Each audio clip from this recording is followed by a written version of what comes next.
Thank you so much, dear Professor, Madam President, Mr. Chancellor, dear students, distinguished professors, friends of Kosovo and friends of Japan.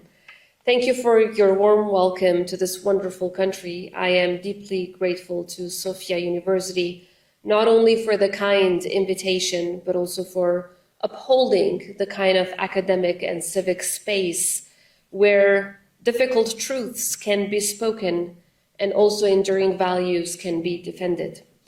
To address you all today, the young and brilliant minds who will shape not only the future of this country, but also the future of global community, brings both responsibility as well as purpose to this occasion.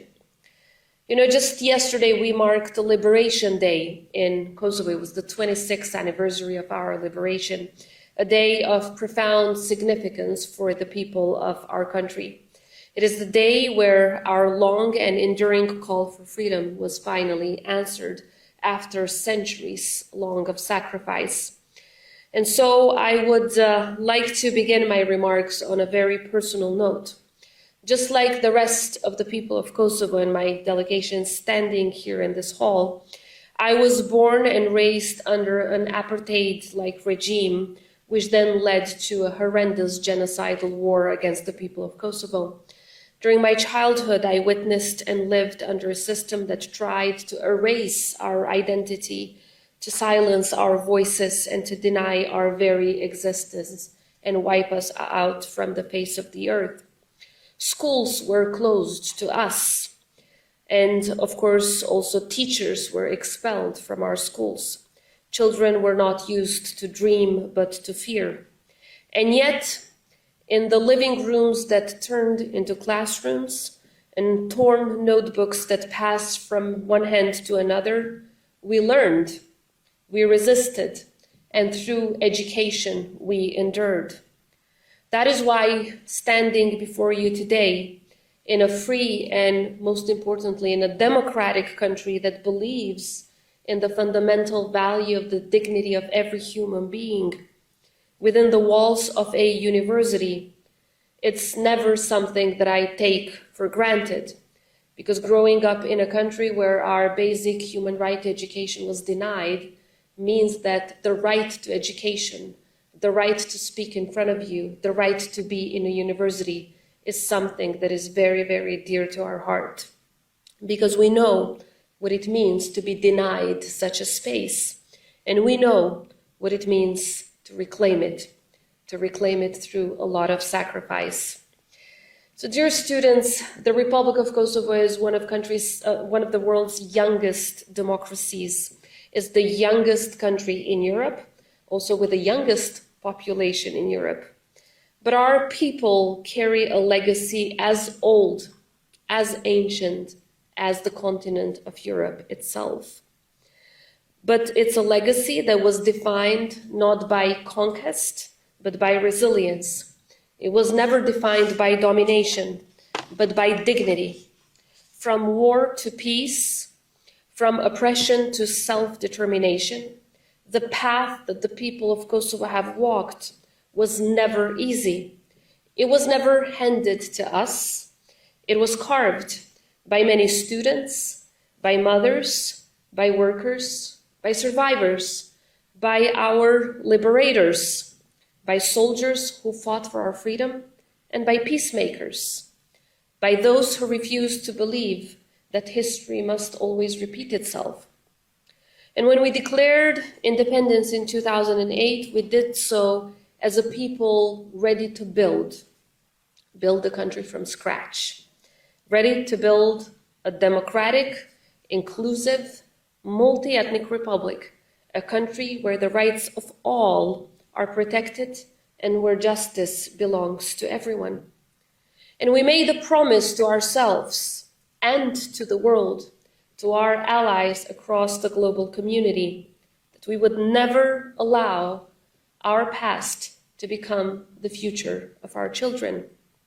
We wanted to make sure that after becoming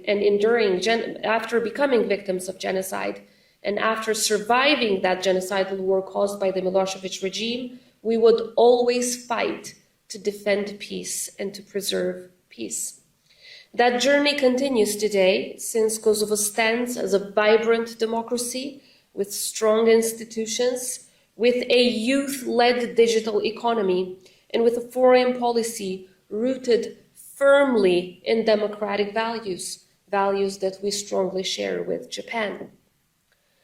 But our democracy, like all democracies, is being tested. Tested by those who seek to destabilize, to divide, and to distract.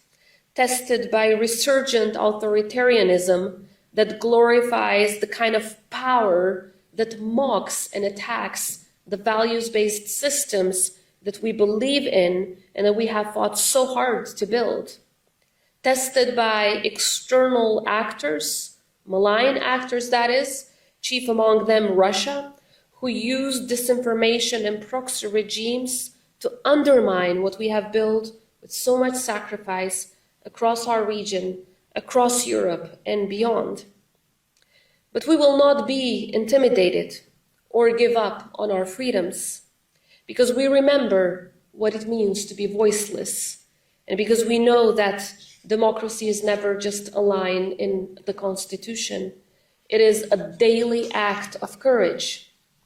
So that is the first lesson from Kosovo. Democracy is a decision, not once, but again and again and again, every single day, and it must be made by every generation. The second lesson is this: there is no peace, there is no long-lasting peace without justice. We cannot look forward unless we have first looked back with honesty. This is why we continue to demand accountability for the crimes committed against our people, because healing cannot begin where truth has not arrived. Reconciliation cannot grow in the shadow of denial. Only justice makes peace durable. And the third lesson is this: democracy must deliver. Deliver not only promises, but also dignity. Not only words, but also results. A democracy that fails to meet the needs of its people, whether in education, in creating jobs, in security, or in equal rights, risks becoming hollow. In Kosovo, we know that trust in democracy depends on more than just elections. It depends on whether people feel seen, heard, and most importantly, whether they feel served. So dear students, dear professors, the 21st century has begun with optimism, the belief that democracy had prevailed, that markets would open, that borders would fall, and that rights, human rights, would spread. But we have learned, sometimes in the most painful of ways, that history does not end, that progress is not linear, and that freedom is never guaranteed or should be taken for granted. So it is your generation that will answer the defining question of our time: will democracy endure? The fight for democracy is the fight of our time. And just as Japan has rebuilt from the ashes of war and emerged as a model of peace, a model for the rest of the world, Kosovo too rose from tragedy and built a home for democracy. However imperfect, however fragile, but always, every single day, aspiring to become better. Let us be clear, defending democracy in this century means resisting autocracy every single day, but also rejecting apathy.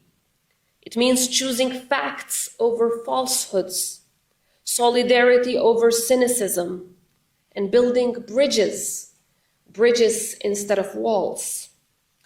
And so I want to leave you with this. Democracy does not ask us to be perfect. It asks us to participate, to have a voice. It doesn't promise us ease. It demands everyday effort. It does not happen just somewhere else by someone else far away from us. it begins always, always with us. So from the heart of the Balkans, from a people who have known both oppression as well as liberation, we bring this message. Democracy is worth it. Justice is worth it. Peace is worth it. Freedom is worth every single sacrifice. And we will never stop fighting for them, together with our partners, including Japan. Thank you very much. Faleminderit. Arigatou gozaimasu.